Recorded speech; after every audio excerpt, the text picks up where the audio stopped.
The Lord be with you. A reading from the Holy Gospel according to John. A man came, sent by God. His name was John. He came as a witness to speak for the light, so that everyone might believe through him. He was not the light, only a witness to speak for the light. This is how John appeared as a witness.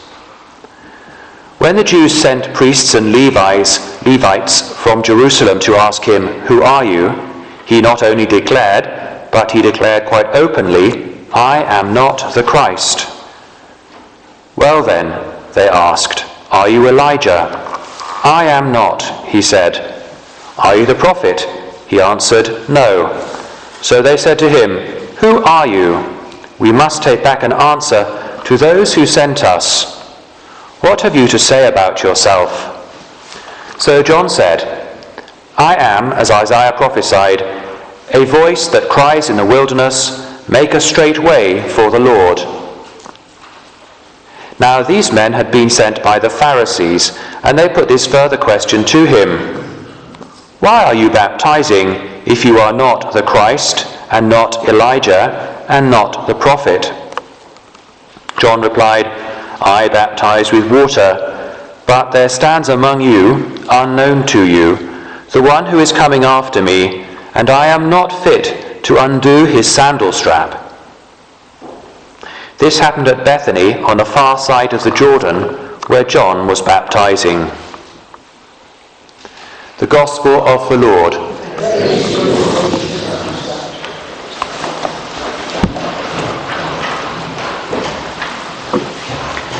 You notice that passage came from John's Gospel. Most of this year we'll be listening to Mark, but today we've taken an excursion from that and we're reading from John. And next Sunday we're going to have a bit of Luke. Now John here is contrasting the appearance of John the Baptist with what we had last Sunday, which was the appearance of John the Baptist in Mark's Gospel. And here we've got a little ... or for Scrabble players and the like, it's called an ellipsis, in between a bit of the prologue, which ended with "only a witness to speak for the light," and then we wound the tape forward, as it were, and caught up with verse 19, and then this is how John appeared as a witness. Now the prologue of John's Gospel is very important because it gives us clues as how he wants us to understand his Gospel. Like Mark, it begins with the same word. Mark begins with arche, which can mean beginning or can mean rule, which we were thinking about last Sunday. And John's Gospel begins with enarche, in the beginning. Now, everybody should be lighting up and saying, "I know where that comes from," which of course you do. It's from Genesis, isn't it? The first book in the Bible, the Old Testament, is Genesis, and it begins with, "In the beginning God created the heavens and the earth." And John the evangelist, is reminding us that when we read his Gospel, we need to bear this in mind. Now the bit that we had here, starting from "This is how John appeared," is marking the beginning of several days. So after this happens, we get the next day, and the next day, and the next day. So we've got 4 days there. And then it says, "on the third day." Now for Jewish people, the third day means the first day is today, not tomorrow as we would think of 3 days later. Today is the first day, and then the next day, and the next day. So today there corresponds with the 4th day. So if we add all of that up, using our fingers, we get to the 6th day, which is the marriage of Cana. So here we've got the new week. What did God do on the 6th day in Genesis? He created man, Adam, and then Eve. So the 6th day was the day when he finished his creation, creating the pinnacle of his creation, human beings. And then he rested. And we have the marriage at Cana, and at the end of the marriage of Cana, we have Jesus rested not very many days. So here clearly we got the new week with the new creation, with the new Adam in marriage of Cana.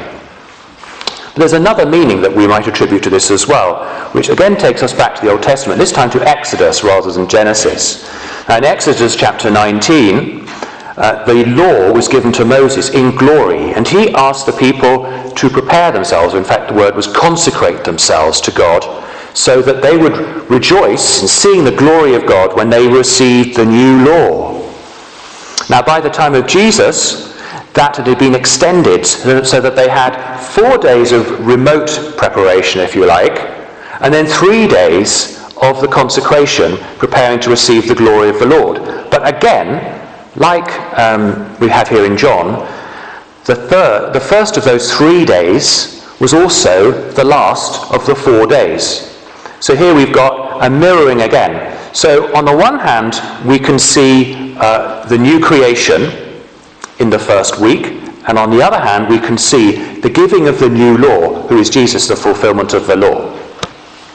Now, coming back to our text, we've got this lovely section in the prologue of John's Gospel, when he speaks of this man who came, and he was sent by God. Sent, we should just make a little note of that word, sent. So it's a participle there, being sent by God. And his name was John. John, in Hebrew, which is what they would have been speaking in Aramaic, Hebrew, the name John is Yohanan. Now, Hebrew names often mean something. We like to know what our names mean, don't we? So, if anyone's called John, this applies to you as well. So my second name's John, so it applies to me. That's Yo comes from Yahweh, which normally we say the Lord.